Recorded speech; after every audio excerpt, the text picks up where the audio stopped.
నమస్తే welcome to ABK news. నేను మీ ఆదిత్య. ముందుగా బులెటిన్ హెడ్లైన్స్ చూద్దాం. హెలికాప్టర్లోనూ మేడారం వెళ్ళొచ్చు. హైదరాబాద్ నుంచి టికెట్ ధర ఎంతంటే హైదరాబాద్ వాసులకు అలర్టిగా 4 రోజులు బస్సు ప్రయాణాలు వాయిదా వేసుకోండి. ప్లేస్ టైం నువ్వు చెప్పు, ఎక్కడికైనా వస్తా, నేను ready. Chandrababu challenge. Telangana Kumbh Mela Asia ఖండంలోని అతిపెద్ద గిరిజన జాతర మేడారం. ఇక జాతర మరో 2 రోజుల్లో ప్రారంభం కానుంది. ఈ నెల 21 నుంచి 24 వరకు మహాజాతర జరగనుంది. అందుకు సంబంధించినటువంటి ఏర్పాట్లను అధికారులు పూర్తి చేశారు. ఇక జాతర ప్రత్యేక బస్సులతో పాటు ట్రైన్లు కూడా ఏర్పాటు చేశారు. ఇక ప్రైవేటు వాహనాల్లోనూ చాలా మంది భక్తులు మేడారం వెళ్తూ ఉన్నారు. అయితే అన్ని దారులు మేడారం వైపే వెళ్తుండటంతో అక్కడ విపరీతంగా ట్రాఫిక్ రద్దీ ఉంది. ఇక బస్సులు ట్రైన్లు కూడా ఇప్పటి నుంచే కిక్కిరిసిపోతూ ఉన్నాయి. ఈ నేపథ్యంలో మేడారం వెళ్లాలనుకునే భక్తులకు ఎలాంటి ప్రయాస లేకుండా ఈజీగా అమ్మవార్లను దర్శించుకోవచ్చు. కాకపోతే కొంచెం ఖర్చు అవుతుంది. ఇక హైదరాబాద్ హన్మకొండ నుంచి హెలికాప్టర్లో వెళ్లి మేడారం సమ్మక్క సారలమ్మను దర్శించుకునే వీలు కల్పిస్తూ ఉన్నారు. ఈ మేరకు హెలి టాక్సీ సంస్థ తెలంగాణ ప్రభుత్వం బెంగళూరుకు చెందినటువంటి తుంబి ఏవియేషన్ సహకారంతో హెలికాప్టర్ సేవలు అందించేందుకు సిద్ధమైంది. ఈ నెల 21 నుంచి 25 వరకు హెలికాప్టర్ సేవలు అందించనుంది. అలాగే అక్కడ 7 నిమిషాల పాటు ఆకాశం నుంచి జాతరను వీక్షించేందుకు జాయ్ రైడ్ ను కూడా హెలి టాక్సీ ఏర్పాటు చేసింది. ఇక టిక్కెట్ల వివరాలను ఆ సంస్థ వెల్లడించింది. ఇక హన్మకొండ మేడారం హన్మకొండ షటిల్ సర్వీసులు ఒక్కొక్కరికి 28,999 టికెట్ ధరగా నిర్ణయించారు. ఇక ఈ ప్రయాణంలో భక్తులు హనుమకొండ నుంచి మైలుదేరి మేడారం హెలికాప్టర్లో దిగొచ్చు. అక్కడ వీఐపీ దర్శనం అనంతరం తిరిగి హనుమకొండలో దింపుతారు. ఇక 20 నుంచి 30 నిమిషాలు హనుమకొండ నుంచి మేడారానికి తీసుకెళ్లే విధంగా అధికారులు ఏర్పాట్లు చేశారు. అలాగే మేడారం ఏరియల్ వ్యూ నిమిషాలతో పాటు గాలిలో తిప్పేందుకు ఒక్కొక్కరికి 4,300 తీసుకుంటారు. హైదరాబాద్ నగరంలో బస్సుల్లో ప్రయాణించే వారికి అలర్టికి నెల 21 నుంచి 24 వరకు సిటీ బస్సులో ప్రయాణించేవారు తమ ప్రయాణాలను వాయిదా వేసుకోవటమో ప్రత్యామ్నాయ మార్గాలు చూసుకోవటమో చేయాల్సిన పరిస్థితి ఉంది. ఎందుకంటే మేడారం జాతర సందర్భంగా బస్సులు అక్కడికి వెళ్తుండటంతో నగరంలో బస్సుల సంఖ్య తగ్గనుంది. ఇక గ్రేటర్ హైదరాబాద్ జోన్ పరిధిలో తిరిగి 2,850 సిటీ బస్సులు దాదాపు 2,000 వరకు మేడారం జాతరకు వెళ్లనున్నాయి. ఇప్పటికే కొన్ని బస్సులు ఆర్టీసీ అధికారులు జాతరకు కేటాయించారు. ఈ నెల 21 నుంచి పూర్తి స్థాయిలో బస్సులు మేడారానికి వెళ్లనున్నాయి. ఇందులో 250 బస్సులు నగరం నుంచి బయలుదేరుతుండగా మిగతా బస్సులు తెలంగాణలోని వివిధ ప్రాంతాలకు తరలిపోతూ ఉన్నాయి. ఇక ఆయా రోజుల్లో పనులు పెట్టుకుని ఆటోలు క్యాబ్లు దోపిడీకి గురికాకుండా ఉంటారనే ఉద్దేశంతో హెచ్చరిస్తున్నట్లు అధికారులు వెల్లడించారు. ఏపీ ముఖ్యమంత్రి వైఎస్ జగన్ కు టీడీపీ అధినేత చంద్రబాబు ఓపెన్ ఛాలెంజ్ విసిరారు. ఇక జగన్ మీడియాను పెట్టి చర్చకు సిద్ధమా అంటూ చంద్రబాబు ట్వీట్ చేశారు. సామాజిక న్యాయానికి నిలువున సిలువ వేసి బాధుడు పాలనలో ప్రజల రక్తం పీల్చేసి విధ్వంస పోకడలకు రాష్ట్ర భవిష్యత్తును కూల్చేసి ఇప్పుడు నువ్వు ర్యాంప్ వాక్ చేసి అబద్ధాలు చెప్తే ప్రజలెవరు నమ్ముతారు జగన్ రెడ్డి అంటూ ప్రశ్నించారు.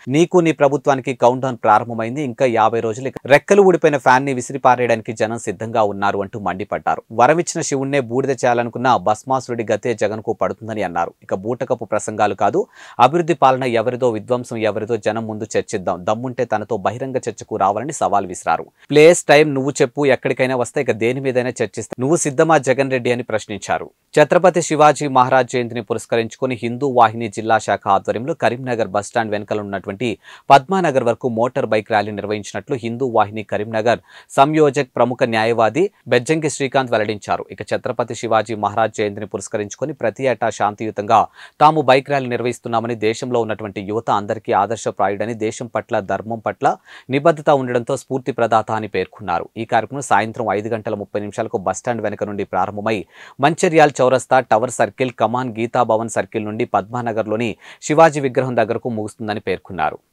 ఛత్రపతి శివాజీ మహారాజ్ జయంతిని పురస్కరించుకొని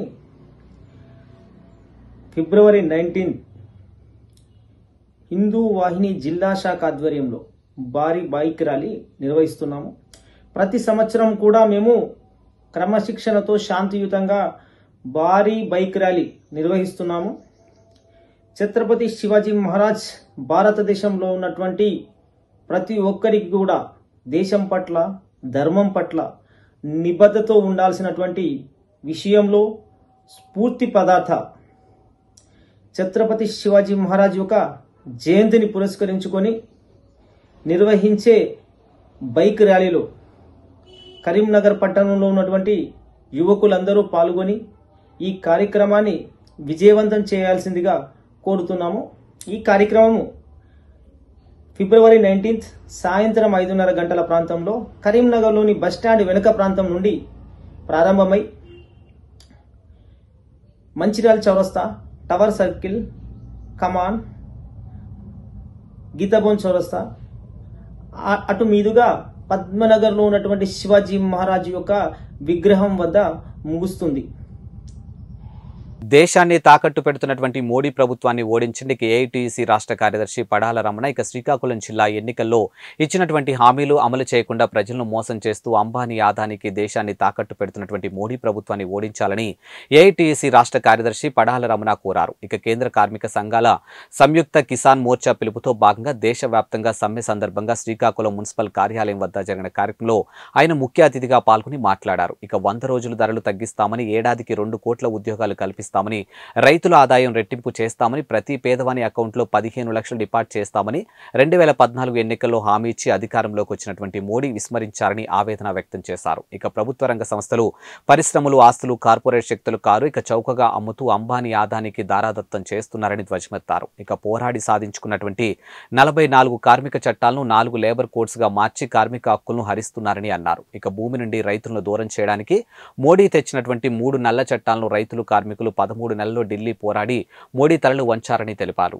ఏఐటీయూసీ రాష్ట్ర కార్యదర్శి ఇవాళ దేశవ్యాప్తంగా కేంద్ర కార్మిక సంఘాలు, రైతు సంఘాలు, కిసాన్ మోర్చా పేర్కొన్నటువంటి రైతు సంఘాలు సమైక్యంగా వివిధ ఉద్యోగ ఫెడరేషన్లు కల్పించేటువంటి పిలుపులో భాగంగా శ్రీకాకుళం జిల్లాలో కూడా ఇవాళ ఏఐటీయూసీ ఆధ్వర్యంలో ప్రదర్శన నిర్వహించడం జరిగింది.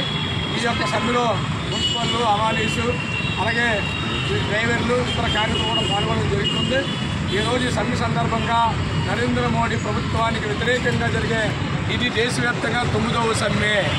నరేంద్ర మోడీ మొదటి అధికారంలోకి వచ్చిన దగ్గర నుంచి ఈ రోజు వరకు 9 సార్లు దేశవ్యాప్తంగా సమ్మెలు జరిగాయి. అనేక సమ్మెల్లో కార్మిక వర్గం తమ హక్కుల కోసం అరికోస పెడుతూ సమ్మెలో పాల్గొని జయప్రదం చేస్తూ ఉన్న ఈ ప్రధానమంత్రి గారికి దేశవ్యాప్తి కూడా భయం లేకుండా, బెంకు లేకుండా వాళ్ళ పరిపాలన సాగిస్తూ ఉన్నాడు. ప్రధానమంత్రి నేను ఆడిందే ఆట, పాడిందే పాట సాగుతుందనేటువంటి విధంగా ఇవాళ నరేంద్ర మోడీ ఉన్నాడు. కేవలం పరిపాలన చేయమని అధికారం ఇస్తే ఈ దేశ పరిశ్రమలు అమ్మడమే పని అని చెప్పి వాళ్ళ ప్రధానమంత్రి గారు అమ్మకాన్ని పరిపెట్టుకున్నారు. ఈ దేశాన్ని 2 మాత్రం పరిపాలిస్తూ ఉన్నారు. మిగతా పార్లమెంట్ సభ్యులందరూ కూడా నామకే వాస్ ఒక్క నరేంద్ర మోడీ, అమిత్ షా పరిపాలన చేస్తూ ఉంటే 2-3 వ్యక్తులు అంబానీ, అదానీ, వేదాంత వంటి వారు ఈ దేశాన్ని కొల్లగొడుతూ కొనుక్కుంటున్నారు. అందులో భాగంగానే ఇండియన్ రైల్వే పేరు మారిపోయి ఇవాళ అదానీ రైల్వే అయింది. ఇవాళ విశాఖపట్నంలో గంగవరం పోర్టుకి అదానీ పోర్ట్ అని పేరు పెట్టారు. రేపు అదానీ ఎయిర్పోర్ట్ అని పెడతారు. ఇవాళ దేశం అంతా కూడా 2-3 పెట్టుబడుల చేతుల్లో పోయేటువంటి ప్రమాదం ఉంది. ఇటువంటి ప్రభుత్వ రంగ సంస్థలు ప్రైవేటీకరణ చేయకుండా ఉండాలని, ప్రభుత్వ రంగ సంస్థలు కొనసాగించాలని ఇవాళ ఏఐటీయూసీగా దేశవ్యాప్తంగా సార్వత్రిక సభ్యులు సిద్ధమయ్యాం. అది మరో పక్క దేశ స్వతంత్రానికి ముందుగానే భారత కార్మిక వర్గం పోరాడి సాధించుకున్నటువంటి అనేక చట్టాలని ఇవాళ నరేంద్ర మోడీ ప్రభుత్వం 4 కోట్లుగా మార్చి ఇవాళ కార్మిక వర్గాన్ని బలిపేట ఎక్కించేటువంటి పద్ధతిలో వ్యవహరిస్తూ ఉంది. ఇవాళ సమ్మె చేసే హక్కు కానీ, పోరాడే హక్కు కానీ, సంఘం పెట్టుకునే హక్కు కానీ, పిఎఫ్, ఈఎస్ఐ కనీస వసతులు కూడా కోల్పోయేటువంటి ప్రమాదం ఇవాళ కార్మిక వర్గానికి వచ్చేటువంటి పరిస్థితి ఉంది. ఈ పరిస్థితుల్లో సాగుతున్నటువంటి సమ్మె ఇవాళ కనువిప్పు కలగాలి రాబోయే కాలంలో పాలకుల కేంద్రం కూడా చెప్పి తెలియజేస్తా ఉన్నాం. ఇవాళ రాష్ట్రంలో ముఖ్యమంత్రి గారు కూడా నరేంద్ర మోడీ గారు ఇడిసిన చెప్పులు వేసుకుని తిరుగుతున్న పరిస్థితి కనబడుతూ ఉంది. నరేంద్ర మోడీ అడుగుజాడల్లో నడిచేటువంటి జగన్మోహన్ రెడ్డి చెప్తున్నాం, ఈ రాష్ట్రంలో ఉన్నటువంటి కార్మికులకి సంక్షేమ చట్టాలని విధంగా గత సమ్మె కాలంలో ఆశా అంగన్వాడీలకు కానీ లేదా ఇతర రంగాల కార్మికులు కానీ స్కీమ్ కానీ ఏదైతే హామీలు ఇచ్చాడో మున్సిపల్ కార్మికులు కూడా సమ్మె కాలంలో హామీలు ఇచ్చాడు. హామీలన్నీ కూడా అమలుచి ముఖ్యమంత్రి జగన్మోహన్ రెడ్డి తెలియజేస్తారు. రేపు రోజుల్లో సరైన గుణపాఠం తప్పదని జగన్మోహన్ రెడ్డికి హెచ్చరిస్తా ఉన్నాం.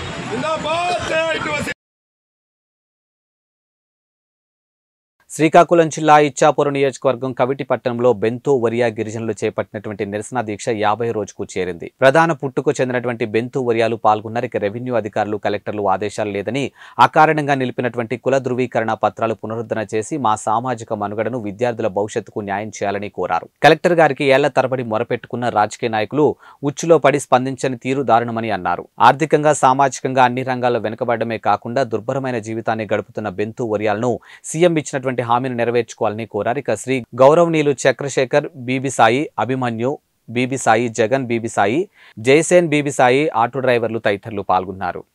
నా పేరు Dudishti Majji, Benturia youth welfare association సెక్రటరీని. సార్, ఈరోజు ఇక్కడ రిలే నిరాశ మొదలుపెట్టి 45వ రోజు నడుస్తుంది. ఇందుకు కారణం ఏంటంటే మాకు 2 శతాబ్దాలు 3 శతాబ్దాల నుంచి బెంతూరియా అని మేము ట్రైబల్ వెల్ఫేర్ అసోసియేషన్లో కోలా నెంబర్ 70లో ఉన్న ఆధారంగా మాకు ఉంది. అయినప్పటికీ కూడా 20 సంవత్సరాల నుంచి మాకు బెంతూరియా నిలిపివేసి ఉన్నారు. అందుకు కూడా మేము లాస్ట్ 5 సంవత్సరాల ముందు జగన్ గారు పాదయాత్రలో మా సమస్య చెప్పుకున్నాము.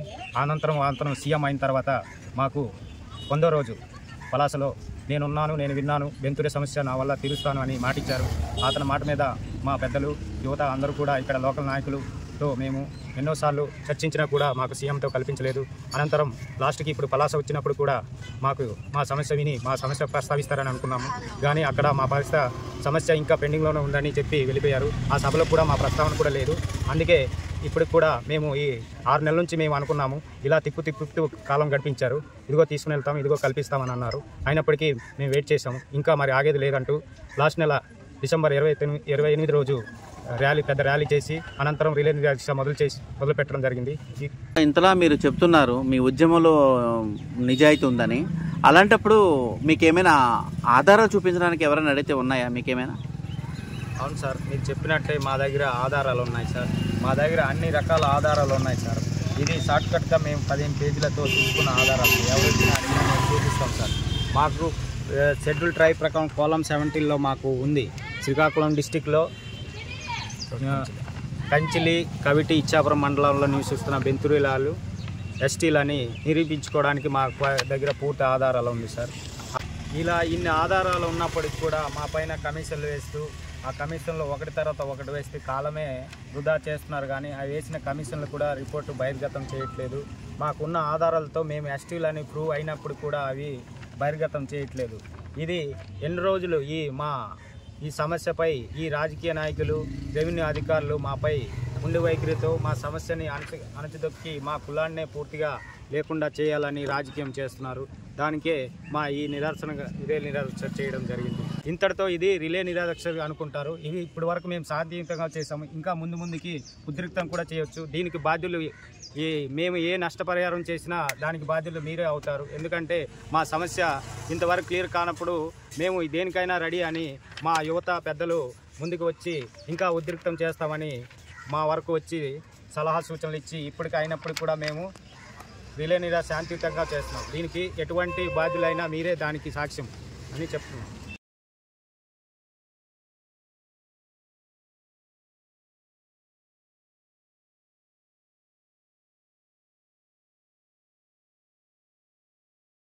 శ్రీకాకుళం జిల్లా టెక్కలి మండలం బూరంగ గ్రామంలో శ్రీ నీలమ్మ తల్లి నూతన గృహప్రవేశం రేగు కరమ్మ ఆధ్వర్యంలో రేగు గాసయ్య, ఆరుద్ర ప్రసాద్ కృష్ణవేణి దంపతుల చేతి మీదుగా ప్రారంభించగా బ్రహ్మశ్రీ నాగేశ్వర శర్మ గారిచే సత్యనారాయణ స్వామి వ్రతం చేయగా గ్రామంలో ఉన్నవారికి అన్నదానం నిర్వహించడం జరిగింది. ఇక గ్రామంలో త్రినాద వ్రతం పూజా కార్యం నిర్వహించి అనంతరం భజన కార్యక్రమం చేశారు. ఇక గృహప్రవేశానికి వచ్చిన వారికి వస్త్రాలు పంపిణీ నిర్వహించారు. పసుపు గేడ వదిలేసి నువ్వు వెళ్ళిపో, నిలబెడితే అప్పుడు అందరూ వచ్చింది.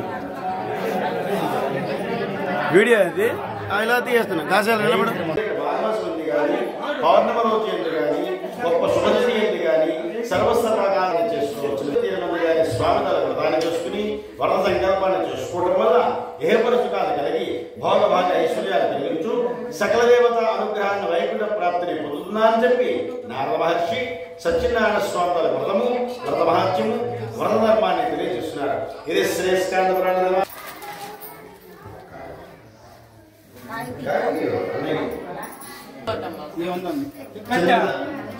విచిత్రంగా ఉన్నాడు. భార్య కుమార్తె ఇద్దరు కూడా సత్యనారాయణ స్వామి నీ వ్రతం చేస్తామని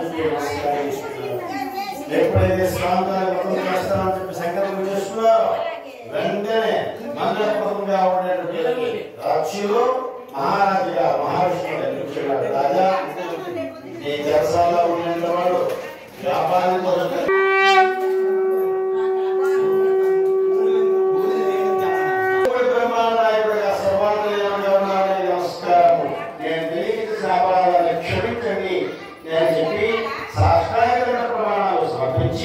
ప్రసాదాన్ని నైవేద్యపెట్టి అందరికీ ప్రసాదాన్ని పంచిపెట్టి తను కూడా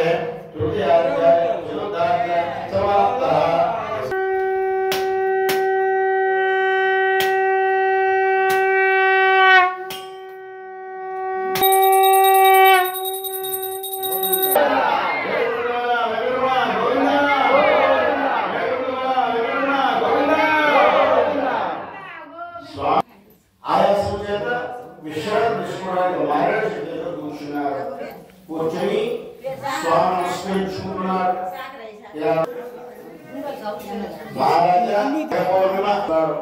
భారతీయ వాయిద్యాలు కల్పించుకుంటున్నారు. ఈ మహారాజు ఒక్కసారి చెప్పండి. సత్యం జ్ఞానం దేవం మహేశ్వరం శ్రీ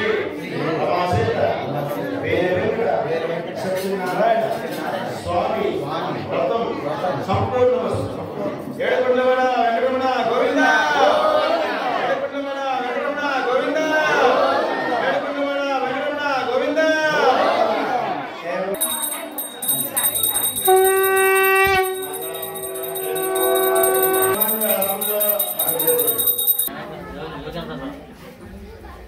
తిరువూరు రాజుపేట గల ఉయ్యూరు శంకర్రావు కాంప్లెక్స్ లో ఏర్పాటు చేసినటువంటి నియోజకవర్గం జనసేన పార్టీ కార్యాలయాన్ని ప్రారంభించిన ఉమ్మడి కృష్ణా జిల్లా అధ్యక్షులు బండ్రెడ్డి రామకృష్ణ, ఉపాధ్యక్షులు బొలియశెట్టి శ్రీకాంతులు, చింతల లక్ష్మి, శివరామకృష్ణ 2014 ఎన్నికల్లో ప్రజారాజ్యం తరపున 18,000 సాధించి తిరువూరు నియోజకవర్గం పరిధిలో జనసేనకు బలమైన ఓటు బ్యాంకు ఉందని, ఈసారి పొత్తులో తిరువూరు జనసేన టీడీపీ పొత్తులో జనసేనకు ఇవ్వాలని డిమాండ్ చేశారు. ఇక రామకృష్ణ మాట్లాడుతూ పవన్ కళ్యాణ్ మీద సెక్షన్ 499 క్రిమినల్ కేసు పెట్టడం విడ్డూరమని, వాలంటీర్లు సేకరించినటువంటి డేటా ద్వారా ఇప్పటి వరకు 37,000 మంది అమ్మాయిలు మిస్సింగ్ అయ్యారని పవన్ కళ్యాణ్ చెప్పారు. ఇక సత్యాలు చెబితే జీర్ణించుకోలేని ప్రభుత్వం వాలంటీర్ల ద్వారా కేసు పెట్టడం విడ్డూరంగా ఉందని రామకృష్ణ అన్నారు. ఇక ప్రజల నుంచి సేకరించినటువంటి డేటాను ప్రభుత్వం ఆధీనంలో కాకుండా ప్రైవేట్ ఏజెన్సీలో ఉంచడం ఎంతవరకు సమంజసమని ప్రశ్నించారు. ఇక పవన్ కళ్యాణ్ పై క్రిమినల్ కేసు పెట్టిస్తారా? ఈ కేసును పవన్ కళ్యాణ్ ఎదుర్కొనేందుకు సిద్ధంగా ఉన్నారని, మాకు ప్రతిష్టమైన లీగల్ సెల్లు ఉందని, వైసీపీ చేసినటువంటి తప్పులను కోర్టులకు తెలియజేస్తామని రామకృష్ణ పేర్కొన్నారు. ఇక రానున్న 60 రోజుల్లో జనసేన టీడీపీ ప్రభుత్వం వస్తుందని, ఇరువురి నాయకులు అభిప్రాయం మేరకు పాలనా పదవులు ఉంటాయని రామకృష్ణ తెలియజేశారు.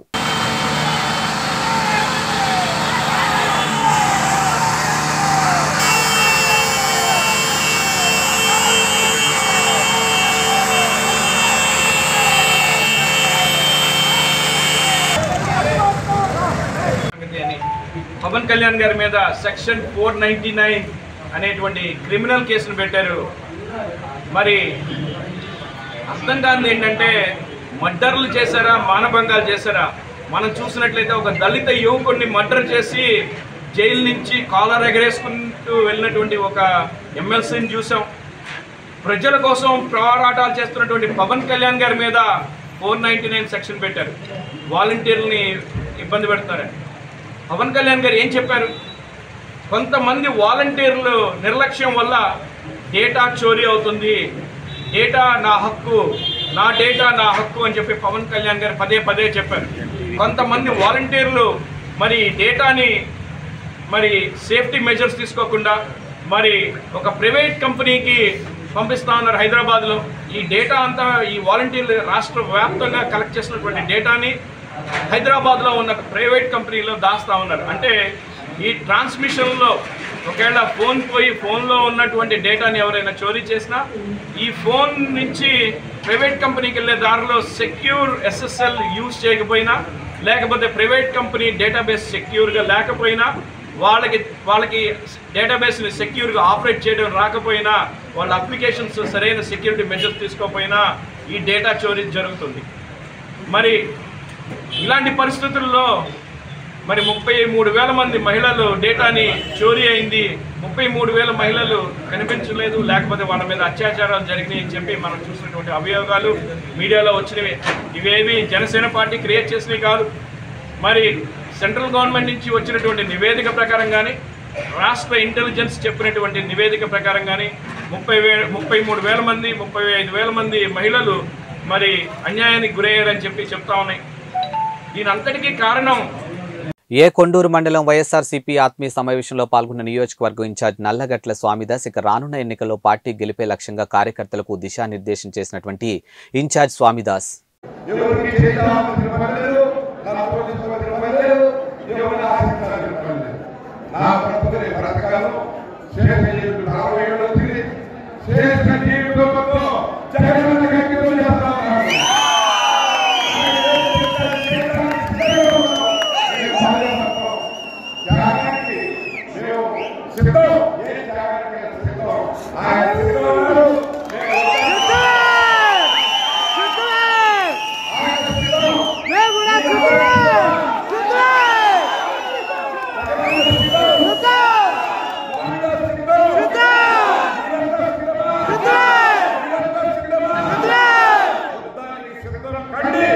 జగనన్న పిలుపునిచ్చాడు.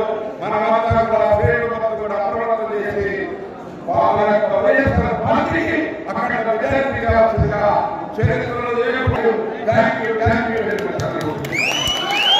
ఖమ్మం కార్పొరేషన్ పరిధి 5వ డివిజన్ యూపీఎస్ కాలనీ కానాపురం హవేలీలో గల సంత్ శ్రీ సేవాలాల్ మహారాజ్ ఆలయం నందు రాష్ట్ర అధ్యక్షులు బానోత్ కిషన్ నాయక్ ఆధ్వర్యంలో సేవాలాల్ మహారాజ్ 285వ జయంతి వేడుకలు ఘనంగా నిర్వహించారు.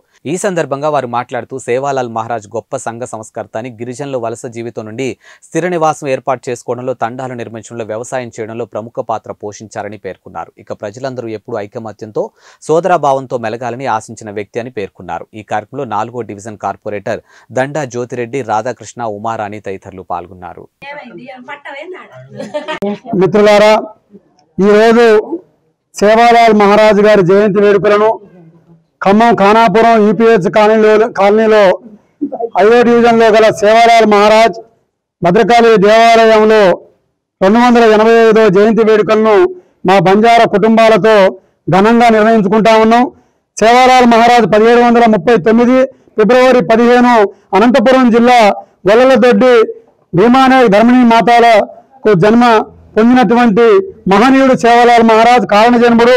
7 అమ్మవారులు సోదరభాషలు సప్తమాత్రికలు అన్న మా 7 అమ్మవార్ల అనుగ్రహంతో తొలజా భవాని, కెంకాళి భవాని, మేరామాయాడి, జ్వాలాంగాళ, కంకాళి, మేరామ, తొలజా ఈ అమ్మవార్ల అనుగ్రహంతో జన్మ తీసుకున్నటువంటి సేవాలాల్ మహారాజ్ బంజారాలకు ఆది గురువుగా, బంజారాలకే కాదు ఈ మానవాళికి గొప్ప సంఘ సంస్కర్తగా సేవాలాల్ మహారాజ్ జీవన ప్రక్రియను కొనసాగిస్తూ మనుషులందరూ ఐక్యతా భావంతో కలిసి ఉండాలని చెప్పని, ముఖ్యంగా బిడారి వర్తకులుగా ఉండేటటువంటి గిరిజన సోదరులు, సంచార జీవులుగా ఉండేటటువంటి గిరిజన సోదరులు స్థిర నివాసం ఏర్పాటు చేసుకొని ఒక దగ్గర కాండాలుగా నంగరి నాయక్ కారోబారీ వ్యవస్థను ఏర్పాటు చేసినటువంటి మహనీయుడు సేవాలాల్ మహారాజ్. సేవాలాల్ మహారాజ్ అనేకమైనటువంటి అద్భుతాలను చేసినటువంటి మానవీయుడు. అటువంటి మహనీయుని తలుసుకోవడం ఇలా గిరిజనులే కాదు, యావత్ తెలంగాణ రాష్ట్రం, ఈ రాష్ట్రం ఏర్పడిన తర్వాత సేవాలాల్ మహారాజ్ జయంతి వేడుకలను ప్రభుత్వం అధికారికంగా చేస్తామన్నది. ఆ కొనసాగింపే మరలా ప్రభుత్వాలు మారిన ఈనాటి ముఖ్యమంత్రి గారుగా కూడా సెలవుదినం ఆప్షన్ హాలిడేని ప్రకటించి సేవాలాల్ మహారాజ్ జయంతి వేడుకల్ని నిర్వహిస్తా ఉన్నారు. అందుకు ప్రభుత్వాన్ని కూడా అభినందిస్తా ఉన్నాం. సేవాలాల్ మహారాజ్ గారు చెప్పినటువంటి సూక్తుల్ని బంజారాలే కాదు మానవాళి ప్రతి ఒక్కరు పాటించాల్సినటువంటి పద్ధతుల్లో ఉన్నవి. జీవహింస చేయరాదు, తోటి మానవులతో కలిసిమెలిసి ఉండాలి. అందరూ సమైక్యంగా ఉన్నప్పుడే ఎవరి సమస్యలనైనా మరొకరు పంచుకునేటటువంటి సద్భావంతో ఉండేటటువంటి ప్రయత్నాన్ని కొనసాగించమని చెప్పని, అది మానవాళికి ఎంతో ఉపయోగపడుతుందని చెప్పని, పశుపోషణ చేయాలని చెప్పని సేవాలాల్ మహారాజ్ మనుషులతోనే కాదు పశువులతో కూడా ప్రేమగా ఉండేటటువంటి గిరిజన జాతిని ఆశీర్వదించిన కారణంగానే ఆ మహనీయుని తలుచుకుంటూ ఈ రోజు 285వ జయంతిని ఖమ్మంలో జరుపుకుంటున్నందుకు గర్వపడతా ఉన్నాం. యావత్ తెలంగాణ రాష్ట్రమే కాదు, భారతదేశమే కాదు, ప్రపంచవ్యాప్తంగా ఉన్నటువంటి గోర్ బంజారా సోదరులందరికీ సేవాలాల్ మహారాజ్ గారి యొక్క 285వ జయంతి శుభాకాంక్షలు తెలియజేస్తా ఉన్నాం. జై గిరిజన, జై సేవాలాల్, జై సేవాలాల్. శ్రీ సంతు సేవాలాల్ గారి 285వ జయంతి సందర్భంగా ఈరోజు మన గిరిజన బిడ్డలు అంటే మేము కూడా వాళ్ళతో సమానమే. ఈరోజు ఈ పండగని ఎంతో ఉత్సవంగా గొప్పగా జరుపుకోవటం శుభసూచకం. ఈ సందర్భంగా మా గిరిజన సోదరిమణులకు, మరి నా తమ్ముళ్ళకు, నా అన్నలకు, నా అక్కలకు, నా చెల్లెలకు అందరికీ సేవలో శుభాకాంక్షలు. ఖమ్మం జిల్లా అఖిల భారత యాదవ్ మహాసభ కార్యాలయంలో అనిల్ కుమార్ యాదవ్కు రాజ్యసభ టికెట్ ఇచ్చినందుకు కాంగ్రెస్ పార్టీకి, ప్రభుత్వానికి కృతజ్ఞతాపూర్వక సమావేశం ఏర్పాటు చేయడం జరిగింది. ఈ సమావేశంలో డీసీసీబీ డైరెక్టర్ మేకలమల్లి బాబు యాదవ్ మాట్లాడుతూ ఖమ్మం జిల్లాలో యాదవులు, కురుములను చట్టసభలో గానీ, రాష్ట్ర స్థాయి నామినేటెడ్ పోస్టులకు గానీ ప్రాతినిధ్యం కల్పించాలని, డీడీలు కట్టినటువంటి లబ్ధిదారులకు కాంగ్రెస్ ప్రభుత్వం న్యాయం చేయాలని కోరారు. ఈ కార్యక్రమంలో దుబాకుల వెంకటేశ్వర్లు, బమ్మిడి శ్రీనివాస్, సత్తి వెంకన్న చేతుల మీదుగా నాగేశ్వరరావు, జోనబోయిన పాపయ్య, గూడే భద్రయ్య తదితరులు పాల్గొన్నారు. అఖిల భారత యాదవ్ మహాసభ ఆధ్వర్యంలో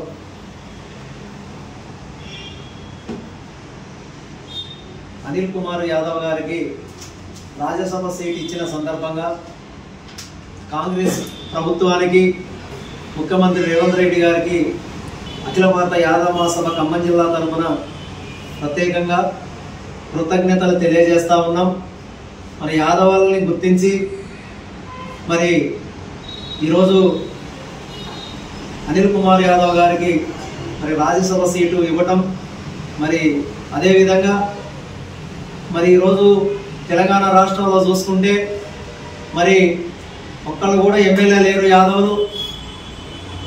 మరి గత ప్రభుత్వాలలో ఉండే మరి ఇప్పుడు ఉన్నటువంటి కాంగ్రెస్ ప్రభుత్వం మరి యాదవులకు మరి ఎమ్మెల్సీలుగా మరి ఎంపీగా మరి అదేవిధంగా కార్పొరేషన్ చైర్మన్లుగా మరి మార్కెట్ చైర్మన్లుగా నామినేటెడ్ పోస్టులు ఇవ్వాలని చెప్పి ఖమ్మం జిల్లా అఖిల భారత యాదవ మహాసభ తరఫున మరి ముఖ్యమంత్రి రేవంత్ రెడ్డి గారిని కాంగ్రెస్ ప్రభుత్వాన్ని మరి కోరుతా ఉన్నాం.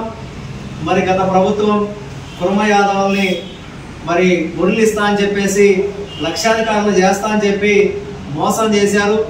మరి తక్షణమే వాళ్ళు ఇప్పుడు కాకు నివేదికలో కూడా మరి వాళ్ళ తప్పులన్నీ కూడా తేలినాయి.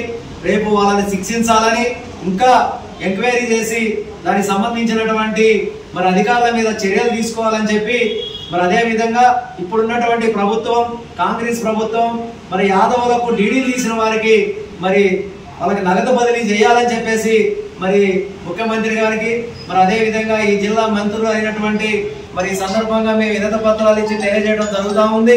మరి చాలా మంది తెలంగాణ రాష్ట్రంలో పేదవాళ్ళు అప్పులు తెచ్చుకొని మరి తినేటువంటి ధాన్యం అమ్ముకొని మరి 43,750 రూపాయల డీడీలు తీస్తే 1,75,000 గొర్రెలు ఇస్తా అని చెప్పి గత ప్రభుత్వం మోసం చేసింది. గొర్రెలు ఇవ్వకపోయినా మాకు నగదు బదిలీ చేసి కుర్మ యాదవుల్ని ఆదుకోవాలని చెప్పేసి ఈ సందర్భంగా మరి తెలియజేసుకుంటూ మరి ఇంకా యాదవులు ఈ తెలంగాణ రాష్ట్రంలో మరి చూసుకుంటే మరి గత ప్రభుత్వం నిండు చట్టసభల్లో 50 లక్షల మంది యాదవులు ఉన్నారని చెప్పారు. ఈ జిల్లాలో కూడా 3 లక్షల మంది యాదవులు ఉన్నారు. మరి యాదవులను గుర్తించి మరి ఏదైనా ప్రభుత్వ పరంగా మరి ఎమ్మెల్సీ కానీ మరి ఎంపీ ఇప్పుడు ఎంపీ రాబోతా ఉన్నాయి. మరి ఎంపీ అయినా యాదవులకి ఇవ్వాలి. మరి అదేవిధంగా నామినేటెడ్ పోస్టులలో ఇవ్వాలి. కార్పొరేషన్ చైర్మన్లలో కూడా కల్పించాలని చెప్పేసి ప్రభుత్వాన్ని ఖమ్మం జిల్లా అఖిల భారత యాదవ మహాసభ తరఫున కోరుతా ఉన్నాం. ఈ యొక్క సభకు విచ్చేసినటువంటి దుబాకల వెంకటేశ్వర గారికి, బొమ్మిడి శ్రీనివాస గారికి, పాపయ్య గారికి, నరసింహరావు గారికి, మాజీ కార్పొరేటరు చేతుల నాగేశ్వరరావు గారికి, నరేష్ గారికి, మరి ఇక్కడికి ఇచ్చేసినటువంటి పెద్దలందరూ కూడా ఖమ్మం జిల్లా గొర్రెల పెంపకందారుల తరఫున అఖిల భారత యాదవ మహాసభ తరఫున హృదయపూర్వక నమస్కారాలు. జై హింద్, జై తెలంగాణ, జై యాదవ్. ఎచ్చెర్ల నియోజకవర్గం రణస్థలం మండలం కొచ్చెర్ల పంచాయతీలో జనసేన పార్టీ నుండి 30 కుటుంబాలు వైఎస్ఆర్ కాంగ్రెస్ పార్టీలోకి ఎచ్చెర్ల ఎమ్మెల్యే గొర్రెల కిరణ్ కుమార్ సమక్షంలో చేరారికి ఈ సందర్భంగా ఎమ్మెల్యే కిరణ్ కుమార్ మాట్లాడుతూ నియోజకవర్గంలోని గ్రామ స్థాయిలో పార్టీ బలంగా ఉందని, జగనన్న సంక్షేమ పథకాలే వైఎస్ఆర్సీపీకి బలమని, రానున్న ఎన్నికల్లో విజయం సాధించిన మరలా ప్రభుత్వాన్ని ఏర్పాటు చేసుకోగలమని తెలిపారు. ఇక పార్టీలో చేరిన వారిలో వైస్ సర్పంచ్ పట్నాన శ్రీనివాసరెడ్డి, విద్యా కమిటీ చైర్మన్ పట్నాన చిన్నమ్ముడు, బస్వ గురుమూర్తిరెడ్డి తదితరులు పాల్గొన్నారు. పార్టీలో చేరిన వారిలో వైస్ సర్పంచ్ పట్నాన శ్రీనివాసరెడ్డి, విద్యా కమిటీ చైర్మన్ పట్నాన చిన్నమ్ముడు, బస్వ గురుమూర్తిరెడ్డి, బస్వ రమణారెడ్డి, పట్నాన పోలమ్మ, బస్వలక్ష్మి, బస్వలక్ష్మి, బస్వ రామిరెడ్డి పార్టీలో చేరారు. ఇక కార్యక్రమంలో Etcherla market committee vice chairman Baswa Durgu Babu, Ranasthalam మండల GCS incharge Chilla Venkata Reddy, MPP ప్రతినిధి మైలంపల్లి కామరాజు, చుక్కా వెంకటరామరెడ్డి తదితరులు పాల్గొన్నారు.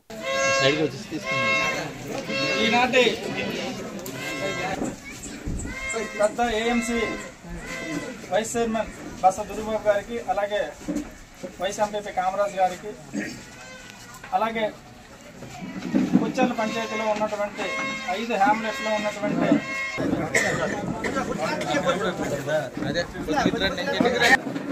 అప్పర వెనకరా కొంచెం కొంచెం వెనక సెల్ వీడిది అవునండి.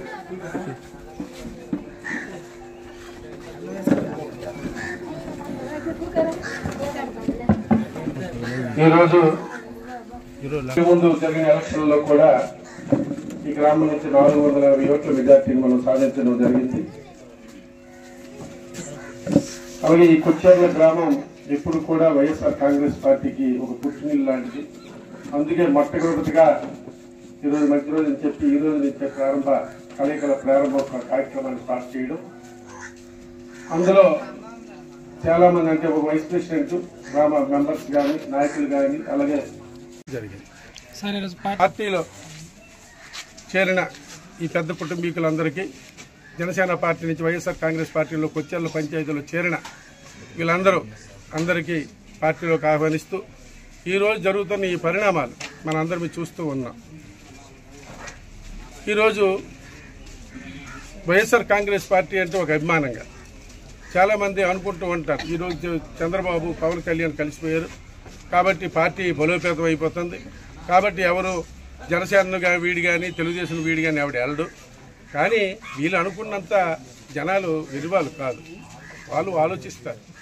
ఎన్నో తప్పుడు మాట్లాడుకొని తిరుగుతున్న పవన్ కళ్యాణ్ కూడా విమర్శిస్తారు. అలాగే చంద్రబాబు నాయుడు ఎప్పుడు మాట్లాడినా, ఎప్పుడు ఏ సమస్య ఏది ఇచ్చినా, ఏ హామీ ఇచ్చినా తీర్చలేడని ప్రజలకు తెలుసు. కాబట్టి ఈరోజు ప్రతి ఒక్క ప్రజలు కూడా ఈరోజు జనసేన పార్టీయో టీడీపీ పార్టీ నుంచో వీడి మన పార్టీలో చేరడం జరుగుతుంది. ఈ 30 కుటుంబాలు 50 కుటుంబాలు కూడా ఈరోజు పార్టీ ఆ రోజు కూడా 480 మెజార్టీ ఆ రోజు కొచ్చేర్ల పంచాయతీ వచ్చింది. అదేవిధంగా ఈరోజు ఇంకా 150 ఎక్స్ట్రాగా మళ్ళీ వైఎస్ఆర్ కాంగ్రెస్ పార్టీకి అత్యధిక మెజార్టీ తీసుకురావడానికి వీళ్ళు కల్పించిన అవకాశాన్ని ప్రభుత్వ పార్టీకి తీసుకొని పార్టీని బలోపేతం చేసే దిశగా ముందుకు తీసుకెళ్లడం జరుగుతుందని కూడా తెలియపరుస్తున్నారు. ఇవి ఇవాల్టి బులెటిన్ అప్డేట్స్. మరో బులెటిన్తో మళ్ళీ కలుద్దాం. అంతవరకు సెలవు, నమస్కారం.